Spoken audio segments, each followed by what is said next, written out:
முக்கிய செய்திகள். கடும் எதிர்ப்புகளுக்கிடையே மக்களவையில் நிறைவேறியது ராம்ஜி மசோதா. 100 நாள் வேலை திட்டத்தை ஒழித்து கட்டிவிடும் என பிரியங்கா எச்சரிக்கை. காற்று மாசால் எரிவாயு கிடங்காக மாறியுள்ளது டெல்லி. அது குறித்து பிரதமர் பேசாதது ஏன் என கெஜ்ரிவால் கேள்வி. கலைஞர் பல்கலைக்கழக மசோதாவுக்கு ஒப்புதல் அளிக்க வேண்டும், ஆளுநருக்கு அறிவுறுத்துமாறு குடியரசுத் தலைவருக்கு ஸ்டாலின் கடிதம். வெளிநாட்டினரின் அமெரிக்க குடியுரிமையை ரத்து செய்ய ட்ரம்ப் தீவிரம். மாதம் 300 வழக்குகளை நீதிமன்றத்திற்கு அனுப்புமாறு உள்துறைக்கு உத்தரவு.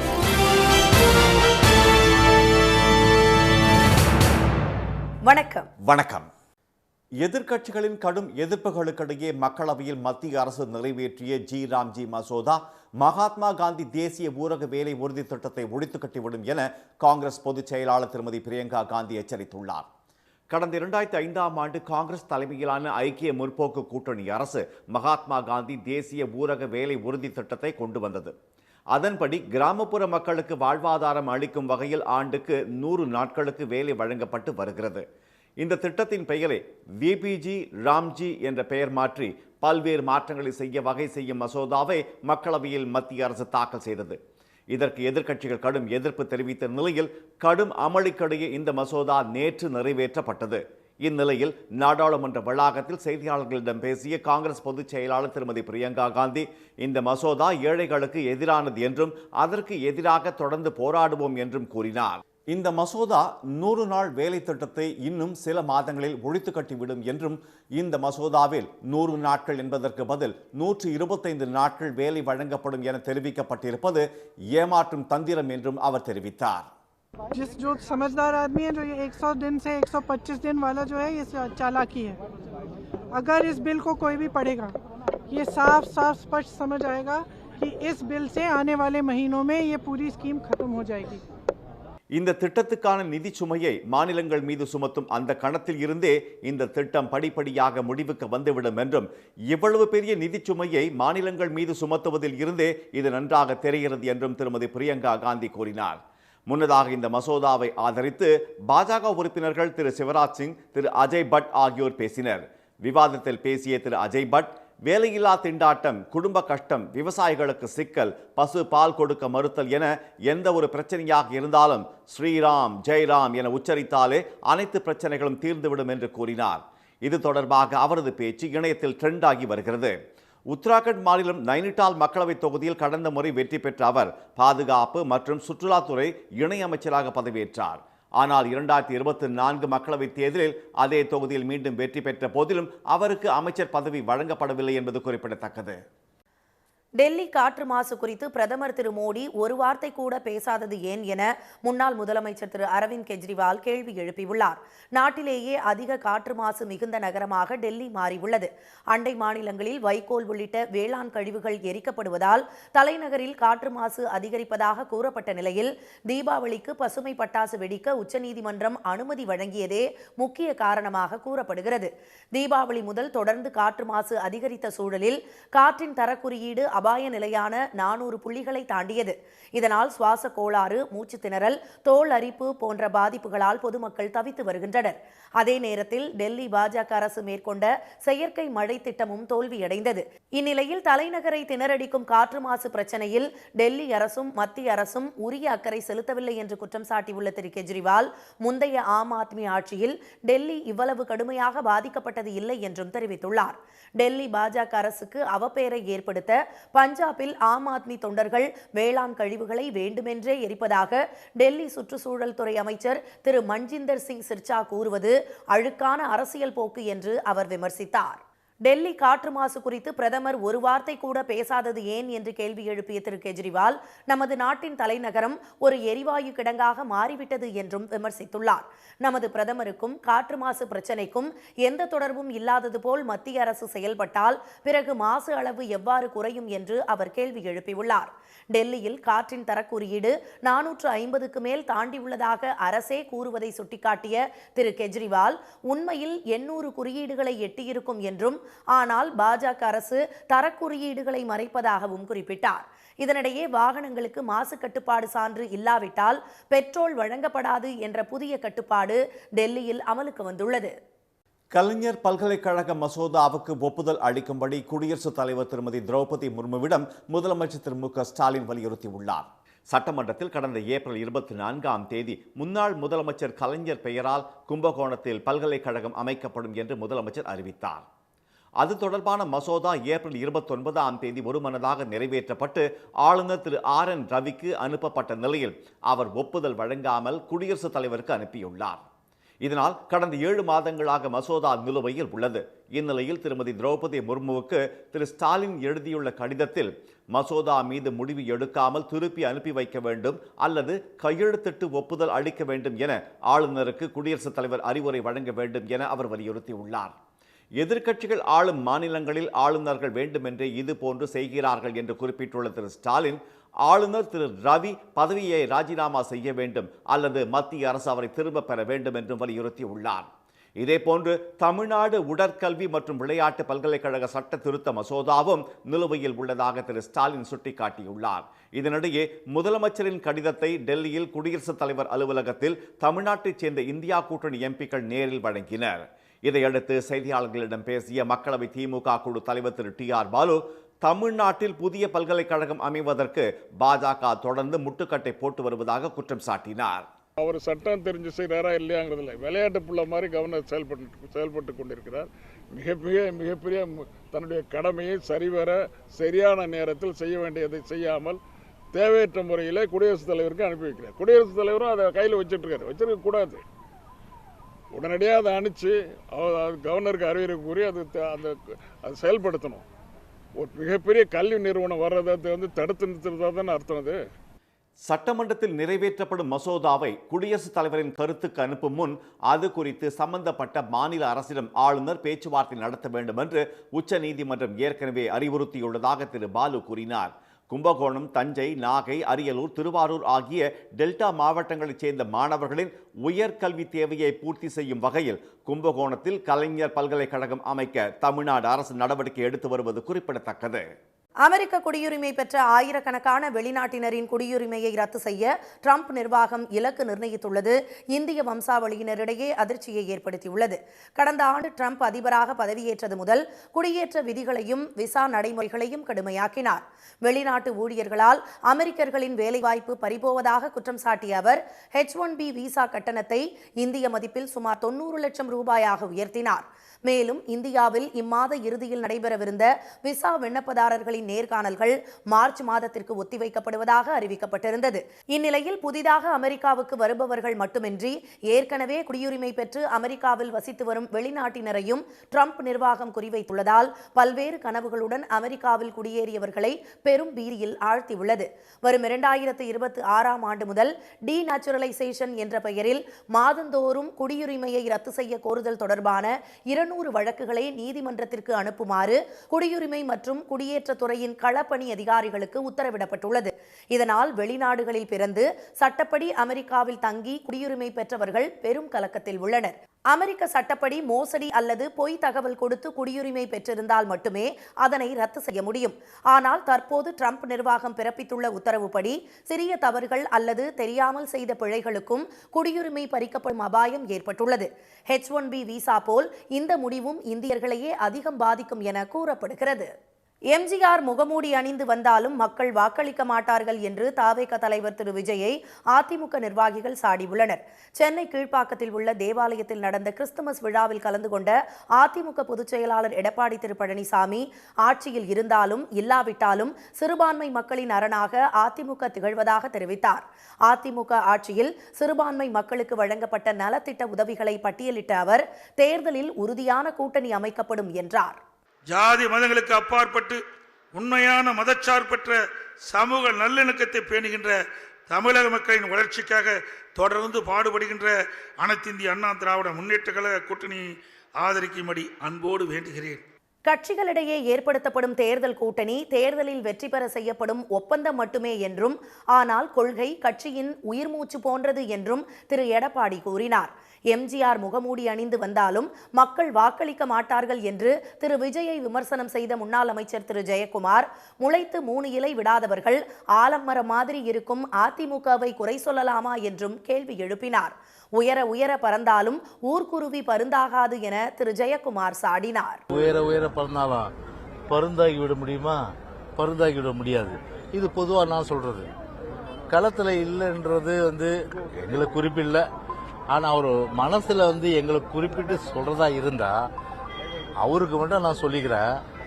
அதாவது முளைச்சி மூணையில கூட விடாதவர்கள் ஆலமரத்து நிழல் இன்னைக்கு அந்த விழுதுகள் தொண்டர்கள் இன்னைக்கு தாங்கி எவ்வளோ பேருக்கு நிழல் தருகின்ற இயக்கம் எப்படிப்பட்ட களத்தெல்லாம் அடுத்த இந்திய அண்ணா திராவிட முன்னேற்ற கழகம் சந்திச்சிருக்குது அப்படின்றத அரசியல் ஆத்திச்சுவடி அறியாதவர்கள் அறிந்து கொள்ளுகின்ற ஒரு சூழ்நிலை தான் நான் சொல்றேன். எம்ஜிஆர் ஜெயலலிதாவுக்கு வாக்களித்த மக்களின் கைகள் வேறு எந்த கட்சிக்கும் வாக்களிக்காது என்று திரு ஜெயக்குமார் தெரிவித்தார்.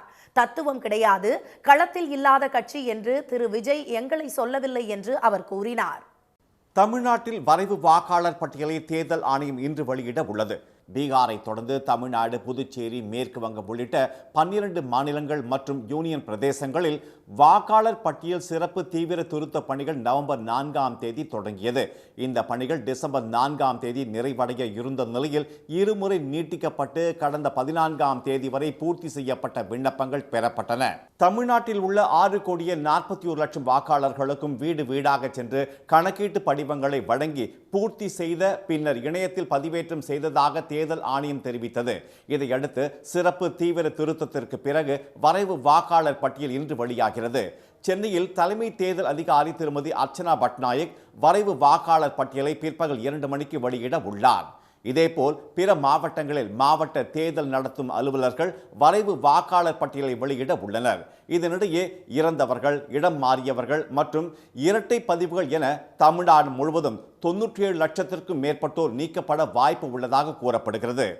வரைவு வாக்காளர் பட்டியலில் பெயர் உள்ளதா என்பதை தேர்தல் ஆணையத்தின் voters.ecl.gov.in இணையதளம் மூலம் தெரிந்து கொள்ளலாம் என அறிவிக்கப்பட்டுள்ளது. பெயர் நீக்கப்பட்டவர்கள் அல்லது புதிதாக விண்ணப்பிக்க விரும்புவோர் படிவம் 6ஐ பூர்த்தி செய்து வாக்குச்சாவடி அலுவலரிடம் வழங்கலாம் அல்லது தேர்தல் ஆணைய இணையதளம் மூலம் விண்ணப்பிக்கலாம் என்றும் தெரிவிக்கப்பட்டுள்ளது.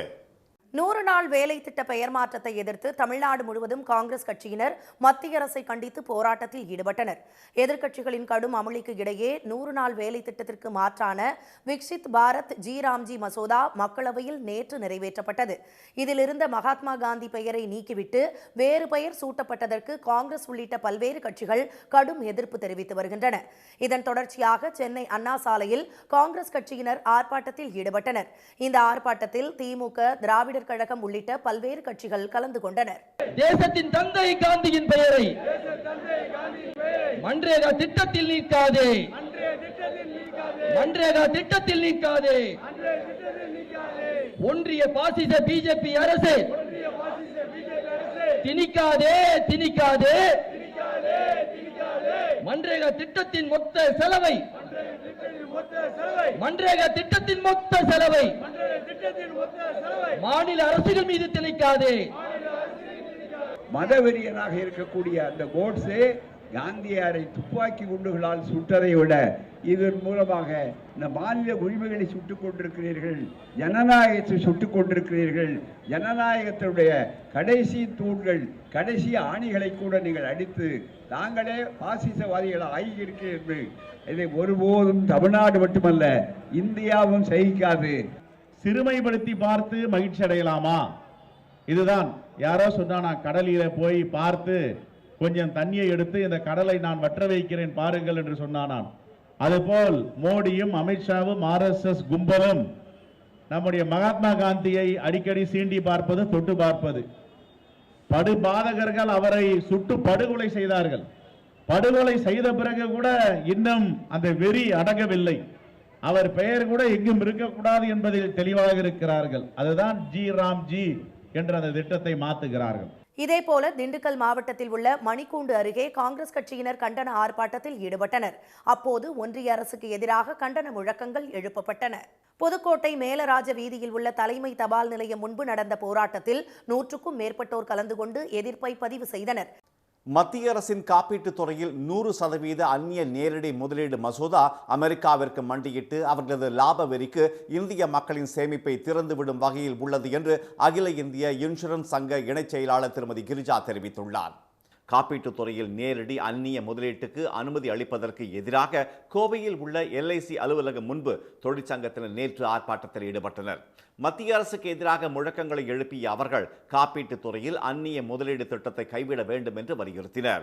பின்னர் செய்தியாளர்களிடம் பேசிய அகில இந்திய இன்சூரன்ஸ் சங்க இணைச் செயலாளர் திருமதி கிரிஜா, அமெரிக்காவின் அழுத்தத்தாலேயே இந்த நேரடி அந்நிய முதலீடு நடைமுறைக்கு வரவுள்ளதாக குற்றம் சாட்டினார். இன்னைக்கு இன்சூரன்ஸ்ல அந்நிய நேரடி முதலீட்டின் அளவை 100% உயர்த்துவது என்பது எந்த விதத்திலும் உள்நாட்டு பொருளாதாரத்திற்கோ அல்லது மக்களின் சேமிப்பிற்கோ உதவாது. ஏற்கனவே 74% இருக்கு. எவ்வளவு முதலீடு உள்ள வந்திருக்கு?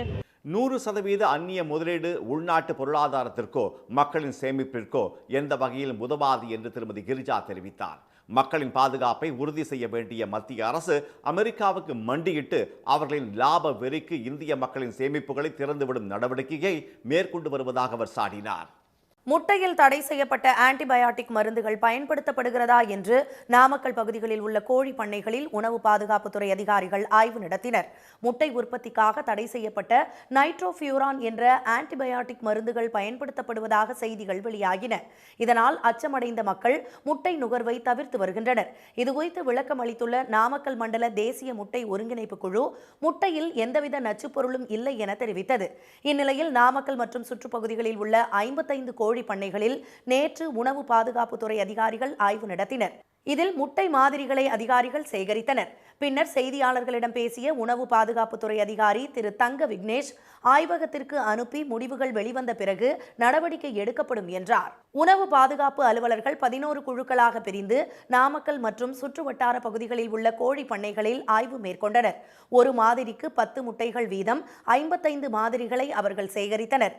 சேகரிக்கப்பட்ட மாதிரிகள் சென்னையில் உள்ள அரசு அங்கீகரிக்கப்பட்ட ஆய்வகத்திற்கு அனுப்ப உள்ளதாகவும் அதிகாரிகள் தெரிவித்தனர். சென்னை தீவுத்திடலில் நடைபெறவுள்ள 50வது இந்தியா சுற்றுலா மற்றும் தொழில்துறை கண்காட்சிக்கான டெண்டர் நடைமுறைகளுக்கு விதிக்கப்பட்ட இடைக்கால தடையை நீக்கி சென்னை உயர்நீதிமன்றம் உத்தரவிட்டுள்ளது. சென்னை தீவுத்திடலில் அடுத்த ஆண்டு 50வது இந்தியா சுற்றுலா மற்றும் தொழில்துறை கண்காட்சி நடக்க உள்ளது. இந்த கண்காட்சிக்கான டெண்டரில் பெங்களூருவைச் சேர்ந்த fun world and resorts India private limited என்ற நிறுவனமும் விண்ணப்பித்தது. ஆனால் விண்ணப்பம் நிராகரிக்கப்பட்டது. இதை எதிர்த்து fun world and resorts India private limited நிறுவனம் தொடர்ந்த வழக்கை விசாரித்த உயர் நீதிமன்றம் டெண்டர் நடவடிக்கைகளுக்கு இடைக்கால தடை விதித்திருந்தது. இந்த வழக்கு நீதிபதி N. சதீஷ்குமார் முன் மீண்டும் விசாரணைக்கு வந்தபோது அரசு தரப்பில் கூடுதல் தலைமை வழக்கறிஞர் J. ரவீந்திரன் ஆஜராகி டெண்டர் நடைமுறைகள் தொடர்பான ஆவணங்கள் தாக்கல் செய்தார். மேலும் மனுதாரரின் விண்ணப்பம் உரிய பரிசீலனைக்கு பிறகே நிராகரிக்கப்பட்டுள்ளதால் வழக்கை தள்ளுபடி செய்ய வேண்டும் என வலியுறுத்தினார். அதனை ஏற்றுக்கொண்ட நீதிபதி இடைக்கால தடையை நீக்கியதுடன் வழக்கை தள்ளுபடி செய்தும் உத்தரவிட்டார். இந்தியா தென்னாப்பிரிக்கா இடையிலான 5வது T20 கிரிக்கெட் போட்டி குஜராத்தின் அகமதாபாத் மைதானத்தில் இன்று நடைபெறவுள்ளது. இதுவரை நடைபெற்ற 4 போட்டிகளில் இந்தியா 2இல் வென்று 2-1 என்ற கணக்கில் முன்னிலையில் உள்ளது. லக்னோவில் நேற்று முன்தினம் நடைபெற இருந்த 4வது போட்டி கடும் பனிமூட்டம் காரணமாக கைவிடப்பட்டது. இந்நிலையில் பெரும் பரபரப்புக்கு இடையே கடைசி மற்றும் 5வது போட்டி இன்று நடைபெறவுள்ளது. இன்றைய போட்டியில் இந்திய அணி வெற்றி பெற்றால் தொடரை கைப்பற்றும். தென்னாப்பிரிக்கா வென்றால் தொடர் சமனாகும். எனவே இந்த போட்டி முக்கியத்துவம் வாய்ந்தது என்பதால் இரு அணிகளும் வெற்றி பெற கடுமையாக போராடுவார்கள் என எதிர்பார்க்கப்படுகிறது. தமிழ்நாட்டில் வரும் 22ஆம் தேதி வரை பனிமூட்டம் நிலவும் என்று சென்னை வானிலை ஆய்வு மையம் தெரிவித்துள்ளது. சென்னை மற்றும் புறநகர் பகுதிகளில் இன்று அதிகாலை பனிமூட்டம் நிலவியது. இதுபோல மாநிலத்தின் பிற பகுதிகளிலும் லேசான பனிப்பொழிவு உணரப்பட்டது. இதற்கிடையே கேரளா மற்றும் அதனை ஒட்டிய பகுதிகளில் நிலவும் ஒரு வளிமண்டல கீழடுக்கு சுழற்சி காரணமாக இன்று முதல் வரும் 22ஆம் தேதி வரை மாநிலம் முழுவதும் அதிகாலை நேரங்களில் லேசான பனிமூட்டம் நிலவும் என்று சென்னை வானிலை ஆய்வு மையம் தெரிவித்துள்ளது. இந்த நாட்களில் வெப்பநிலை 4 டிகிரி செல்சியஸ் வரை குறையக்கூடும் என்றும் வானிலை மையம் கூறியுள்ளது. உதகை மற்றும் கொடைக்கானலில் உறைபனி நிலவி வரும் நிலையில் இன்றும் அப்பகுதிகளில் உறைபனிக்கு வாய்ப்புள்ளதாக வானிலை மையம் தெரிவித்துள்ளது. மீண்டும் முக்கிய செய்திகள். எதிர்க்கட்சிகளின் கடும் எதிர்ப்புகளுக்கு இடையே மக்களவையில் மத்திய அரசு நிறைவேற்றிய ஜி ராம்ஜி மசோதா மகாத்மா காந்தி தேசிய ஊரக வேலை உறுதி திட்டத்தை ஒழித்து கட்டிவிடும் என காங்கிரஸ் பொதுச் செயலாளர் பிரியங்கா காந்தி எச்சரித்துள்ளார். டெல்லி காற்று மாசு குறித்து பிரதமர் மோடி ஒரு வார்த்தை கூட பேசாதது ஏன் என முன்னாள் முதலமைச்சர் அரவிந்த் கெஜ்ரிவால் கேள்வி எழுப்பியுள்ளார். கலைஞர் பல்கலைக்கழக மசோதாவுக்கு ஒப்புதல் அளிக்கும்படி குடியரசுத் தலைவர் திரௌபதி முர்முவிடம் முதலமைச்சர் ஸ்டாலின் வலியுறுத்தியுள்ளார். இத்துடன் இந்த செய்திகள் நிறைவடைந்தன. மீண்டும் சன் டிவியில் செய்திகள் மாலை 6 மணிக்கு. செய்திகளை உடனுக்குடன் தெரிந்து கொள்ள QR கோடை ஸ்கேன் செய்து சன் நியூஸ் வாட்ஸ்அப் சேனலில் இணைந்திருங்கள். வணக்கம். வணக்கம். உடனுக்குடன் செய்திகளை தெரிந்து கொள்ள சன் நியூஸ் பெல் ஐகானை கிளிக் பண்ணுங்க.